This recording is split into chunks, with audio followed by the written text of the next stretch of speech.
अंतर्राष्ट्रीय योगा दिवस के मौके पर आज हमारे साथ योगा आचार्य हैं जिन्होंने पिछले 20 सालों से भी अधिक समय से योगा में इनकी रुचि रही है। कई सारे लोगों को उन्होंने सिखाया है, इंस्टीट्यूशन भी चलाती हैं, वो लेखिका भी हैं। हमारे साथ ईरा त्रिवेदी हैं। बहुत बहुत स्वागत आपका इंडिया न्यूज़ पर और थैंक यू सो मच हमको वक्त देने के लिए। आज इंटरनेशनल योगा डे है और जैसे मैंने कहा कि पिछले 20 सालों से आप इसको कर रही हैं, लोगों को आपने सिखाया है, एक पीढ़ी भी आपने बनाई है। हमने देखा है आपके कई सारे videos right from the Doordarshan के डेज से लेकर अभी तक। तो योगा काफ़ी इवॉल्व हुआ है। आप इसको किस तरीके से देखते हैं और अभी ये जो एक अवेयरनेस आया है, लोगों में एक जागृति जो आई है, इसको ईरा त्रिवेदी कैसे देखती है?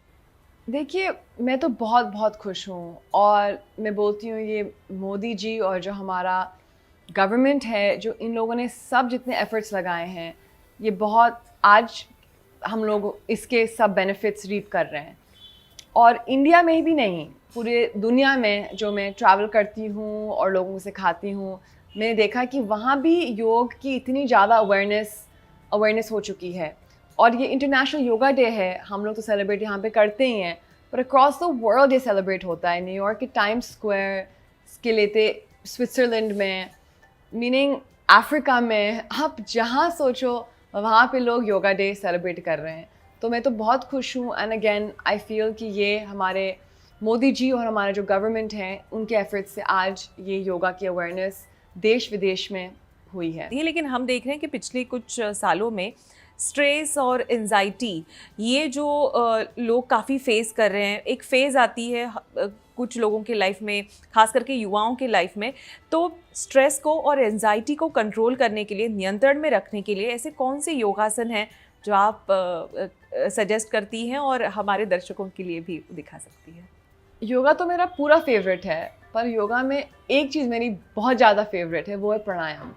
और प्राणायाम ऐसी प्रैक्टिस है कि सब लोग कर सकते हैं, no matter what age, what stage, what fitness level, जितने मोटे जितने पतले, सब लोग प्राणायाम कर सकते हैं। तो जो ये प्राणायाम का अभ्यास है, ये मुझको लगता है मेरी ज़िंदगी में मुझको बहुत सारे बेनिफिट्स मिले हैं और मुझको लगता है कि सब लोगों को करना चाहिए। रोज़ अगर सिर्फ 5 मिनट भी आप प्राणायाम का अभ्यास करेंगे तो आपकी ज़िंदगी में बहुत कुछ चेंज होता है, बस 5 मिनट के प्रैक्टिस के साथ। बीपी की एक और समस्या है। आजकल हमने देखा है कि पहले देखा करते कि 50 साल के बाद या इन योर अर्ली 50s में शायद ये परेशानी हुआ करती थी, लेकिन अब बच्चों में भी या फिर हम देखते हैं कि युवाओं में इसका सबसे अधिक प्रमाण देखा जाता है। तो हाई बीपी या बीपी जैसे जो बीमारियां हैं, साथ ही शुगर लेवल भी आजकल लोगों का बढ़ जाता है। बहुत ही कम आयु में डायबिटीज़ जैसी भी समस्याएं उत्पन्न होती है। तो इन समस्याओं के समाधान के लिए ऐसे कौन से योगासन हैं जो आप बता सकते हैं? और हम चाहते हैं कि एक हाथ अगर आप करके दिखाएं हमारे दर्शकों के लिए। मैं आपको प्राणायाम दिखाऊंगी। प्राणायाम का एक सबसे सिंपल अभ्यास है, वो आपके दिखाऊंगी, क्योंकि जो ब्लड प्रेशर आपने बोला, जो स्ट्रेस आपको बोला, ये से कंट्रोल ये हो सकता है। ठीक है, तो सबसे पहले हम लोग एक कोई भी कंफर्टेबल सीटेड पोस्चर में बैठें, एक अपना सीधा हाथ लीजिए और एक विष्णु मुद्रा बनाइए। ठीक है, सिंपल सा विष्णु मुद्रा है ये। आपका अंगूठा उठा होना चाहिए, आपके 2 आखिरी की उंगलियां। अपना आप एल्बो छाती के पास, अपना अंगूठा आपके नाक पे, दूसरी 2 उंगलियां आपके नाक पे। आप सीधे वाली नथेली को बंद करिए और उल्टी नथेली से सांस लीजिए। दोनों नथेलियों को बंद करिए और अब सीधी नथेली से सांस निकालिए, उल्टी नथेली को बंद रखिए। उल्टी नथेली से सांस लीजिए, लेफ्ट से होल्ड करिए, उल्टी नथेली से सांस निकालिए। ये हुआ आपका एक राउंड। तो ऐसे ही आपको प्रैक्टिस करना है 5 मिनट के लिए रोज। और जो सांस है आपकी, उसको आप धीरे धीरे करिए, उसको आपको धीरे धीरे स्लो डाउन करिए। इसको ऐसे नहीं, इसको फास्ट नहीं करना है। हमारी ब्रेथ को हमको स्लो डाउन करना है, क्योंकि एक लाइफ का मैं आपको बहुत बड़ा सीक्रेट बताती हूँ कि आपकी जो लाइफ की लेंथ है वो डिपेंड करती है आपकी एक सांस की लेंथ पे। तो जितनी लंबी आपकी सांस उतनी लंबी आपकी जीवन। और हम ये एनिमल्स में देखते हैं, जो कुत्ते होते हैं बहुत छोटी छोटी सांस लेते हैं, और जो एक एलिफेंट होता है बहुत लंबी और स्लो सांस लेता है, और वो एलिफेंट की जीवन बड़ी होती है, लंबी होती है, और एक कुत्ते की जीवन छोटी होती है। तो जो भी इस अर्थ पे जो भी क्रीचर है जो लॉन्ग स्लो ब्रेथ्स लेगा, उसकी जो आयु होती है वो बढ़ती है। तो यही लंबी सांसें ले और लंबी जिंदगी जिए। डेफिनेटली, और ये हमारे वेदों में लिखा हुआ है, ये हमारे वेदों में लिखा हुआ है। अस्थमा, सांस की जब बात आती है, अस्थमा की भी एक तकलीफ होती है कई सारे लोगों में, और अभी तो काफ़ी इसका भी प्रमाण बढ़ता नज़र आ रहा है। इसके लिए ऐसे कौन से आसन हैं जो बैठे बैठे भी लोग कर सकते हैं, क्योंकि अस्थमा को एड्रेस करने के लिए आपको क्या लगता है? प्राणायाम सबसे बढ़िया है, क्योंकि अगेन अस्थमा आपकी एक ब्रेथ से है।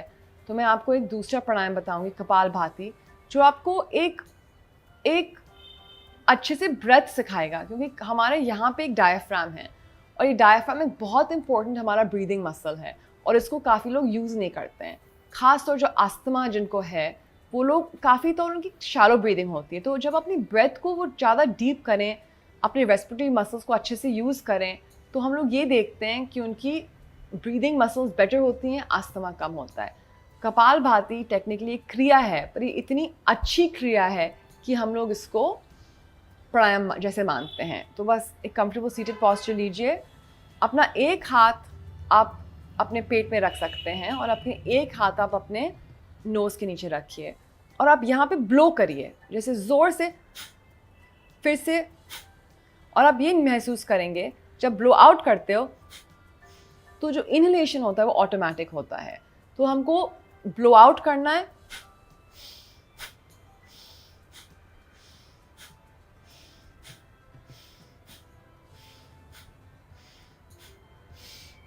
और सिर्फ हमारा पेट हिलना चाहिए। हमारा ना तो छाती हिलनी चाहिए, ना तो एल्बोज हिलने चाहिए, ना तो शोल्डर्स हिलने चाहिए, ना तो मुंह हिलना चाहिए। बस आपका पेट ये अंदर बाहर जाएगा, और ये क्या हो रहा है, यहाँ पे हमारा डायफ्राम यूटिलाइज हो रहा है।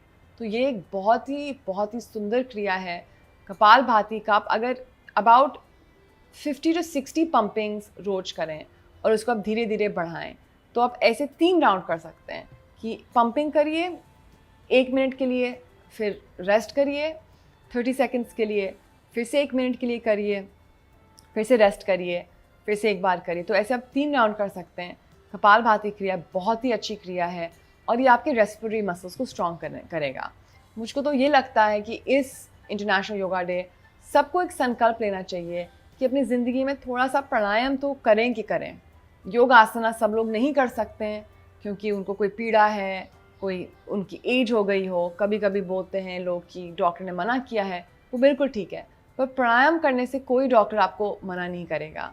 अगर आपका बीपी है, लो या हाई है, कभी कभी प्रॉब्लम हो सकती है, पर फिर भी मैंने देखा है बीपी पेशेंट्स पे भी अगर वो प्राणायाम आराम से करें, अपने खुद की पेस में करें, तो बहुत सारे बेनिफिट्स उनको मिल सकते हैं। कपालभाति आपने दिखाया, मैंने जैसे कहा कि हमने आपको टीवी पे कई सालों से देखा है। कपालभाति एक आसन है जिसके वजह से रामदेव बाबा काफ़ी फेमस हुए थे, क्योंकि वो कपालभाति देख के लोगों को समझ में नहीं आता था कि ऐसे पेट को कैसे हिलाया जाए। उसके बाद आपके भी कई आसन हमने देखे।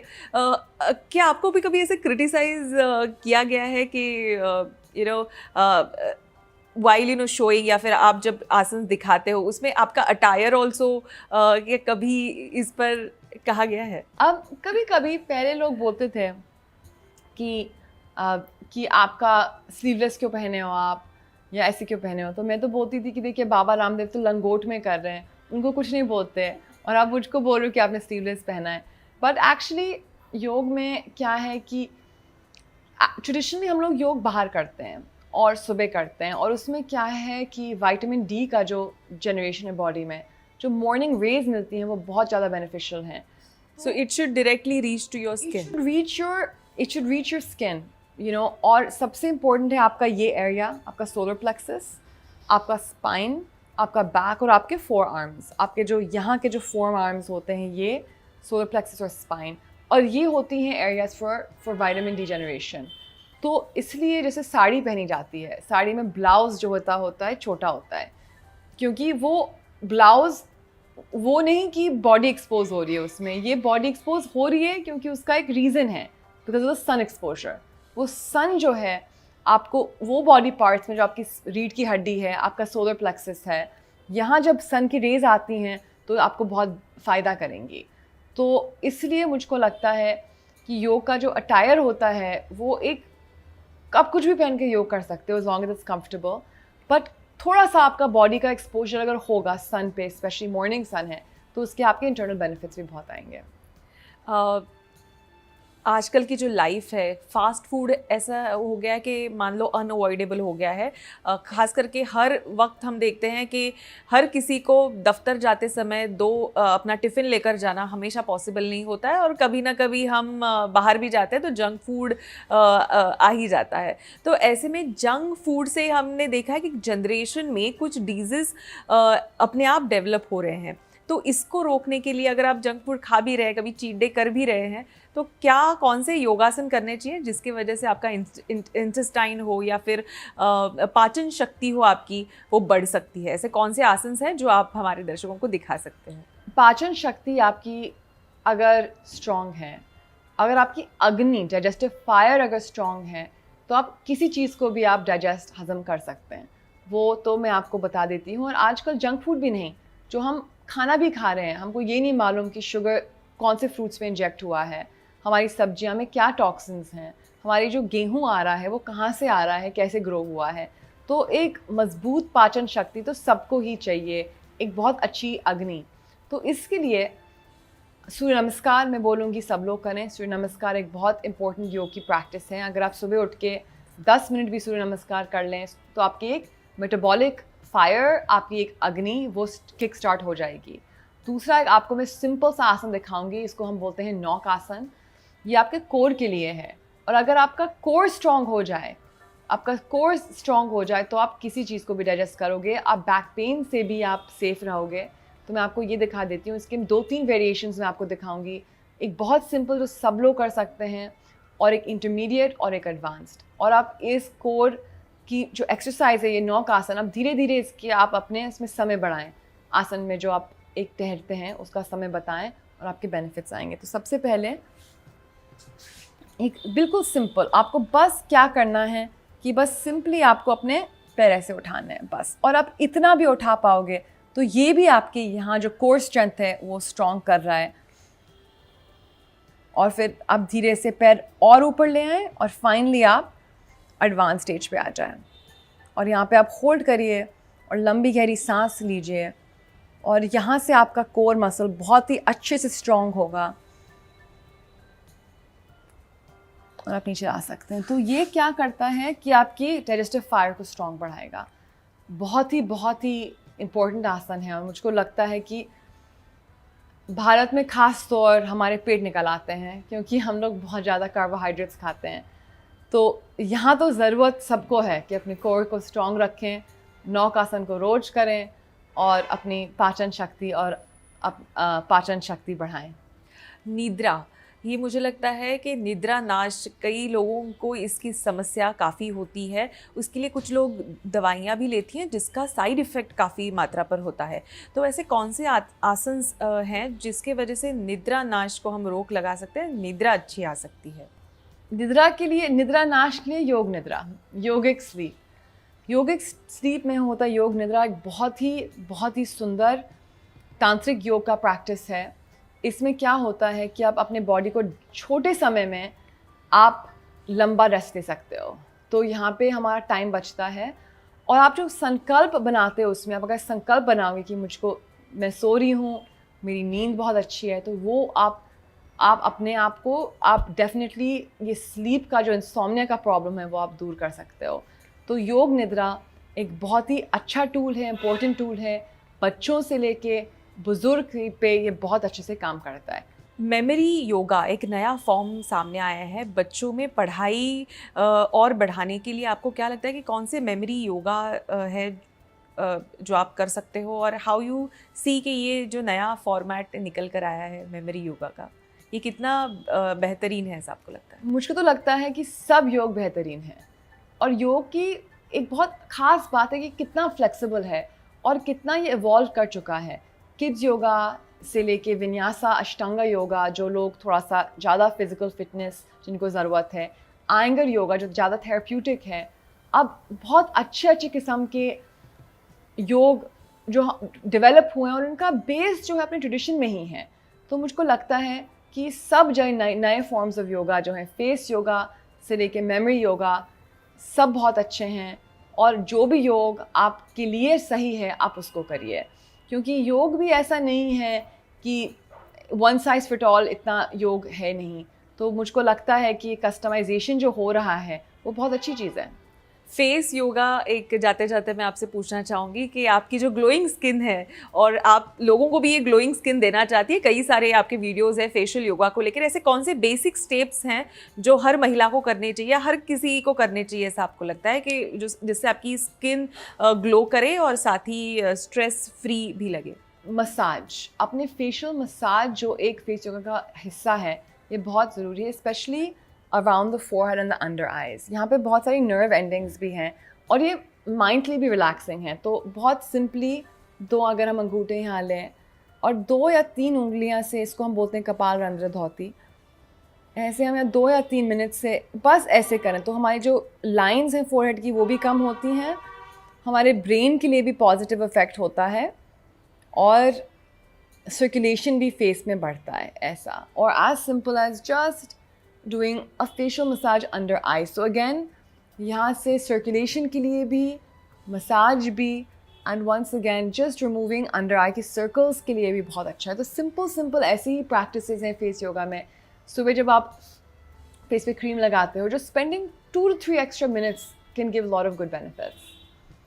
राइट। आखिरी सवाल जाते जाते कि जो लोग दफ्तर में काम करते हैं, कई घंटों तक काम करते हैं, लंच ब्रेक में मान लीजिए या छोटा कहीं ब्रेक मिल जाए उनको, तो ऐसे कौन से योगासन है कि बैठे बैठे वो कर सकते हैं और आप दिखा सकते मैं हैं? आपको एक सिंपल दिखाती हूँ जो मैं खुद करती हूँ, क्योंकि मैं जब कंप्यूटर में लंबे समय के लिए काम करती हूँ, नेक शोल्डर्स में टेंशन हो जाता है।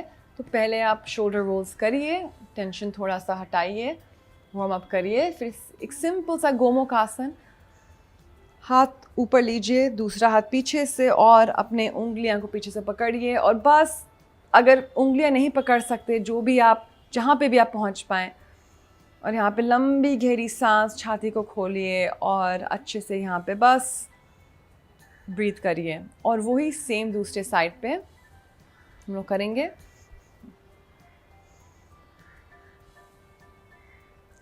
ये बहुत सिंपल और इफ़ेक्टिव आसन है। आपका तो ट्रेनिंग इंस्टीट्यूशन है, लेकिन जो लोग घर में योगा करना चाहते हैं, कई बार लोग यूट्यूब पे जाके योगासन देखते हैं और उसको फॉलो करते हैं, आपको लगता है कि एक प्रशिक्षक का होना ज़रूरी है या प्रशिक्षक का होना ज़रूरी नहीं है योगा करते समय? अगर टीचर है तो बहुत बेहतरीन, वो तो सबसे अच्छी चीज़ है, पर ऑफ्टन ये अवेलेबल नहीं है। आजकल तो ऑनलाइन भी जूम पे लाइव हम लोग टीचर के साथ प्रैक्टिस कर सकते हैं, और योग बहुत अच्छा हम लोग कर सकते हैं। आजकल तो हम लोग अपने टीचर ट्रेनिंग प्रोग्राम्स कर रहे हैं, टीचर ट्रेनिंग प्रोग्राम्स हम लोग पूरा ऑनलाइन कर रहे हैं लाइव, और लोगों को बहुत अच्छी इसमें शिक्षा मिल रही है। तो यूट्यूब भी अच्छा है, पर थोड़ा सा जो इनिशियल गाइडेंस है वो कोई एक लाइव टीचर के साथ, उधर ऑनलाइन या ऑफलाइन अगर हो सकता है तो बहुत अच्छा, बहुत बेहतरीन है। चलिए, थैंक यू सो मच हमें वक्त देने के लिए, और बहुत बहुत शुभकामनाएं आपको इंटरनेशनल योगा डे की भी। और ऐसे ही आप योगा हमको बताए, सिखाए, और आज इंडिया न्यूज़ के लिए आपने इतना वक्त निकाला, उसके लिए आपका बहुत बहुत धन्यवाद। Thank you.